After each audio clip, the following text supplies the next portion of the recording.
ഈ നാടിനെ വർഗീയമായി വിഭജിക്കുന്ന, ഈ നാട്ടിൽ മതരാഷ്ട്രവാദം ഉന്നയിക്കുന്ന RSS, SDPI, ജമാഅത്തെ ഇസ്ലാമി ഉൾപ്പെടെയുള്ള സംഘടനകളുണ്ട്.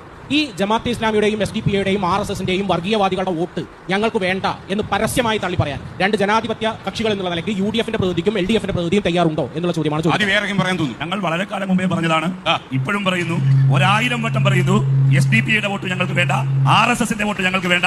SDPI നാടിനെ തകർക്കുന്നവരാണ്, നാട്ടിൽ മതരാഷ്ട്രവാദം ഉയർത്തുന്നവരാണ്. അവരെ നമ്മൾ ഒറ്റപ്പെടുത്തുകയാണ് വേണ്ടത്, കൂട്ടി നിർത്തുകയല്ല വേണ്ടത് എന്ന് ഞങ്ങൾ ആവർത്തിച്ച് പറയുന്നു. ഇനി SDPIയെ തള്ളിപ്പറഞ്ഞതിന്റെ പേരിൽ ഞങ്ങൾ ഈ തിരഞ്ഞെടുപ്പിൽ പരാജയപ്പെട്ടാൽ ആ പരാജയം ഞങ്ങൾ അഭിമാനത്തോടെ സ്വീകരിക്കും, അഭിമാനത്തോടെ ഏറ്റുവാങ്ങും. അങ്ങനെ SDPIയെയും വർഗീയതയും എതിർത്തതിന്റെ പേരിൽ ഞങ്ങൾ ആയുഷ്കാലം പ്രതിപക്ഷത്തിരിക്കേണ്ടി വന്നാൽ ഞങ്ങൾ ഇരിക്കും, പ്രതിപക്ഷത്തിരിക്കും. പക്ഷേ ഞങ്ങൾ SDPIയുടെ വോട്ട് വേണ്ട. ഈ നാട് തകർക്കുന്നവരാണ്, തള്ളിപ്പറയാൻ തയ്യാറുണ്ടോ? ഈ ഓരോ തെരഞ്ഞെടുപ്പ് വരുമ്പോഴും അവരുടെ നിലപാട് വീണ്ടും വീണ്ടും പുനരാവിഷ്കരിക്കേണ്ടതില്ല. തയ്യാറുണ്ടോ ഇല്ലേ? തയ്യാറുണ്ടോ ഇല്ലേ? തയ്യാറുണ്ടോ ഇല്ലയോ? യെസ് ഓർ നോ എന്ന് പറയണമെന്ന് പറഞ്ഞാൽ അത് വേറെ തമ്മിൽ പറഞ്ഞാൽ മതി. ഞാൻ എന്ത് പറയണം? അല്ല, വെള്ളത്തിലൊന്നും വേണം. ഞാൻ എന്ത് പറയണം ഞാൻ തീരുമാനിക്കട്ടെ, ഞാൻ പറയട്ടെ. മനസ്സിലല്ലേ? ഇത് കുറെ കാലമായി തുടങ്ങിയിട്ട്. നിങ്ങൾ സരിനാണെന്ന് എനിക്കറിയാം, നിങ്ങൾ സരിന്മാരാണെന്ന് എനിക്കറിയാം. നിങ്ങൾ സന്ദീപ് വാര്യർ അല്ലെങ്കിൽ നിങ്ങൾ സരിന്മാരാണ്.